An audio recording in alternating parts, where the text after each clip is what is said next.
আজ শুক্রবার ২৬শে চৈত্র ২০২৬ সালের ১০ই এপ্রিল, মীন রাশি, মীন লগ্ন, পাইসিস সাইনের জাতক জাতিকাদের আজকের দিনটি কিন্তু অভূতপূর্ব, অতুলনীয় অতিবাহিত হতে পারে।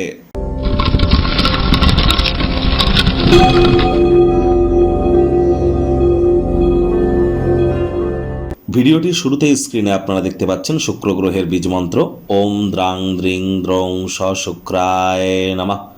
এটি সূর্যের আলো ডুবে যাওয়ার পর আপনারা ১০৮ বার জপ করুন, অত্যন্ত উপকৃত হবেন। স্নানের জলে হাফ কাপ কাঁচা দুধ, গোলাপ জল অথবা আতর বা ইত্যার দিয়ে স্নান করুন। আপনাদের শুক্র জন্মছকে যে রাশির গৃহে অবস্থান করছে সেই রাশির বডি পার্টসে আপনারা কিন্তু অবশ্যই কিছু আতর বা ইত্যার ইউজ করতে পারেন। বাড়ির উত্তর পূর্ব কোণ বা দক্ষিণ পূর্ব কোণে অর্থাৎ ঈশান কোণ বা অগ্নিকোণে আপনারা গোলাপের যে আতর পাওয়া যায় এটি শিশি এনে রেখে দিন, তার মুখটা খুলে রেখে দিন, দেখবেন আর্থিক বৃদ্ধি হবে। আর এর সাথে সাথে আপনাদেরকে বলবো যে অবশ্যই আজ সাদা রঙের বস্ত্র সামগ্রীর প্রয়োগ আপনারা বেশি করে করুন। মহিলারা লক্ষ্মীর পাঁচালি আজ শুক্রবার হওয়া সত্ত্বেও পাঠ করুন, আপনার গৃহে সমৃদ্ধি আসবে। আর দেখুন, আপনাদের মধ্যে অনেকেই কিন্তু মনে করেন যে আমি ডেলি একই কথা বলি। দেখুন, ডেলি একই কথা বলি এটা আপনাদের মনে হতে পারে, কেন? তার কারণ আমি কিন্তু শুধুমাত্র কয়েকটি পয়েন্ট ধরে নিয়েছি। দেখুন, আজ আমি আলোচনা করব আপনাদের স্বাস্থ্য কেমন যাবে, আপনাদের আর্থিক দিকটা কেমন থাকবে, চাকরির জায়গাটা, ব্যবসার জায়গাটা, রাজনীতির জায়গাটা, আপনাদের পারিবারিক জায়গাটা, আপনাদের প্রেমের জায়গাটা, আপনাদের দাম্পত্য জীবন, আপনাদের সন্তান সন্ততি। তাহলে এই কয়েকটি জিনিস নিয়েই তো আমি প্রতিদিন আলোচনা করি, যার জন্য রিপিটেটিভ মনে হতেই পারে যে একই কথা প্রতিদিন বলছি। এই কয়েকটি জিনিস ধরে ধরে আমি বলি যে এই কয়েকটি ক্ষেত্রে আজকের দিনে কোথায় কোথায় ভালো ফল পাবেন, কোথায় কোথায় খারাপ ফল পাবেন, যার জন্য রিপিটেটিভ মনে হতে পারে।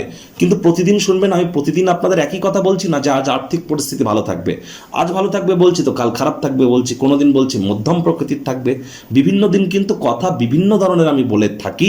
তবে যেহেতু পয়েন্ট টপিক একই, তার জন্য রিপিটেটিভ মনে হতে পারে। ভাগ্য মিটার আজ আপনাদের বলছে 8.5 আউট অফ 10, ভাগ্য আপনাদের অনুকূলেই থাকবে। তবে স্বাস্থ্যগত ব্যাপারে আপনাদেরকে একটু সাবধানতা অবলম্বন করে চলতে হবে।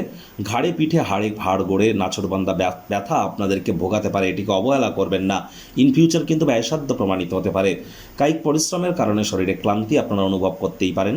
ওজন বুঝে ভোজন গ্রহণ করুন, রাস্তাঘাটে সাবধানে গাড়ি ঘোড়া চালান। কোনো প্রকার নেতিবাচক অনুভূতির আশ্রয় ভুলেও যেন গ্রহণ করবেন না, হতাশা গ্রাস করতেই পারে। অর্থগত ব্যাপারে আয় ইনকাম বাড়বে। নতুন উদ্যোগ পরিকল্পনার পাশাপাশি নতুন নির্মাণ কার্যের শুরুয়াতও আজ করা যেতেই পারে। আর্থিক ক্ষেত্রে উন্নতি করার জন্য আজ জরুরি কোনো শপিংও আপনাদেরকে করতে হতেই পারে। আজ অবশ্যই চাকরিজীবী যারা আছেন তাদের অফিসের পরিবেশ এক প্রকার বেশ।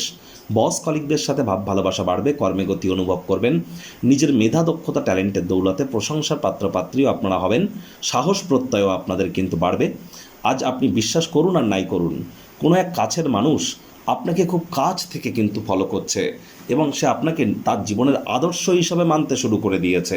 সুতরাং এখন থেকেই শুধুমাত্র যে সমস্ত কর্ম করলে প্রশংসার পাত্রপাত্রী হবেন, আপনার খ্যাতি বাড়বে, সেই ধরনের ক্রিয়াকলাপ বেশি করে করবার চেষ্টা করুন। আপনার ব্যক্তিত্ব মানুষজনদের থেকে কিছুটা আলাদা থাকবে। আজ একাকী সময় কাটাতে চাইবেন। এই সময়টিতে নিজের জন্য তো সময় পেয়ে যাবেন, কিন্তু কাজের জায়গার প্রেশারের কারণে আপনাদের প্রেশার কিন্তু আর বাড়তে পারে। আজ অবশ্যই রাজনীতিবিদদের সমাজে প্রভাব প্রতিপত্তি বাড়বে। শিক্ষার্থী বিদ্যার্থীরা যে কোনো প্রকার পরীক্ষা প্রতিযোগিতায় সফলতা প্রাপ্তি করবেন। উচ্চশিক্ষার জন্য যারা বিদেশ যাত্রার কথা ভাবছিলেন, ভাগ্যদেবীও আজ আপনাদের পক্ষেই আছেন। সন্তান সন্ততি থেকে থাকলে তারাও তাদের কৃতিত্বের দ্বারা আপনাদেরকে গর্বিত অনুভব করাবে।